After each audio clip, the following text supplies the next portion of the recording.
एक राजा था, बहुत प्रभावशाली, बुद्धि और वैभव से संपन्न।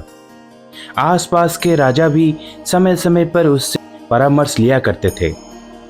एक दिन राजा अपने शैया पर लेटे लेटे सोचने लगा, मैं कितना भाग्यशाली हूँ, कितना विशाल है मेरा परिवार, कितना समृद्ध है मेरा अंतपुर, कितनी मजबूत है मेरा सीना, कितना बड़ा है मेरा राजकोष। ओह, मेरे खजाने के सामने कुबेर के खजाने की क्या बिसात। मेरे राजनिवास की शोभा को देखकर अप्सराएं भी ईर्ष्या करती होगी। मेरा हर वचन आदेश होता है। राजा का भी हृदय था और संस्कृत का विद्वान था। अपने भावों को उसने शब्दों में पिरोना शुरू किया। 3 चरण बन गए, चौथी लाइन पूरी नहीं हो रही थी। जब तक पूरा श्लोक नहीं बन जाता तब तक कोई भी रचनाकार उसे बार बार दोहराता है। राजा भी अपनी वे 3 लाइनें बार बार गुनगुना रहा था। चेतोहरा युवतः स्वजना न्यूकुलः सद्रुधावा प्रणय यज्ञ वर्भगीरश्च भृत्ययः गर्जन्ति दंतितो नाहि वही स्वीरालास्तुरंगः। अर्थात मेरी चित्ताकर्षक रानियां हैं, अनुकूल स्वजन वर्ग है, श्रेष्ठ कुटुंबी जन है, कर्मकार विनम्र और आज्ञापालक है, हाथी घोड़ों के रूप में विशाल सेना है।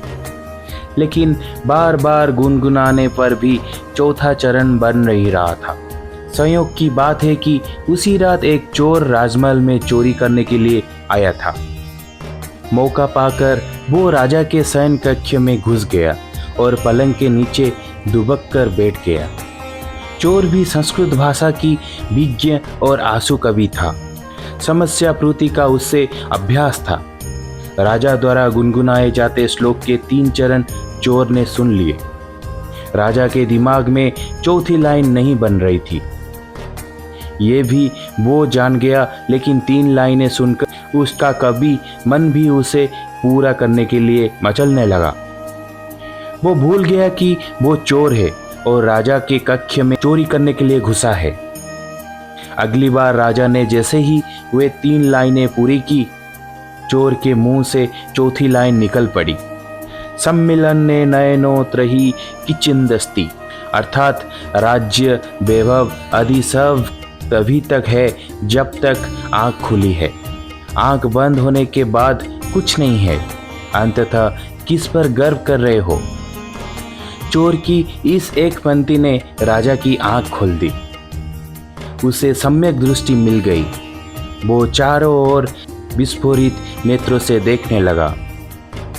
ऐसी ज्ञान की बात किसने कही, कैसे कही? उसने आवाज दी, पलंग के नीचे जो भी है वो मेरे सामने उपस्थित हो। चोर सामने आकर खड़ा हुआ, फिर हाथ जोड़कर राजा से बोला, हे राजन, मैं आया तो चोरी करने था, पर आपके द्वारा पढ़ा जा रहा श्लोक सुनकर ये भूल गया कि मैं चोर हूँ।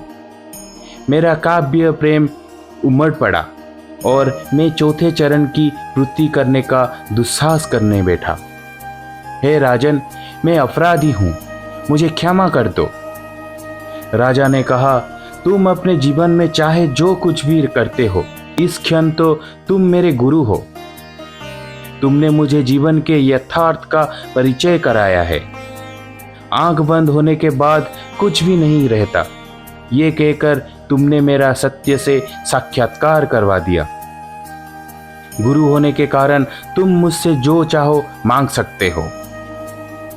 चोर की समझ में कुछ नहीं आया, लेकिन राजा ने आगे कहा, आज मेरे ज्ञान की आंखें खुल गई, इसीलिए शुभस्य शीघ्रम, इस सूक्त को आत्मसात करते हुए मैं शीघ्र ही संन्यास लेना चाहता हूँ।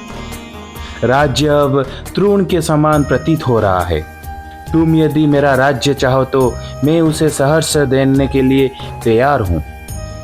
चोर बोला, राजन, आपको जैसे इस वाक्य से बोध पाठ मिला है, वैसे ही मेरा मन भी बदल गया है।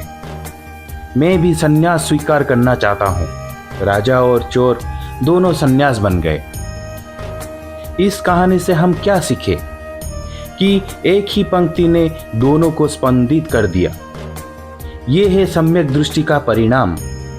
जब तक राजा की दृष्टि सम्यक नहीं थी, वो धन वैभव भोग विलास को ही सब कुछ समझ रहा था। ज्यों ही आंखों से रंगीन चश्मा उतरा, दृष्टि सम्यक बनी कि पदार्थ पदार्थ हो गया और आत्मा आत्मा। आपको हमारी ये कहानी कैसी लगी? अगर अच्छी लगी तो वीडियो को लाइक जरूर करें और चैनल को सब्सक्राइब करें। Thank you so much for watching.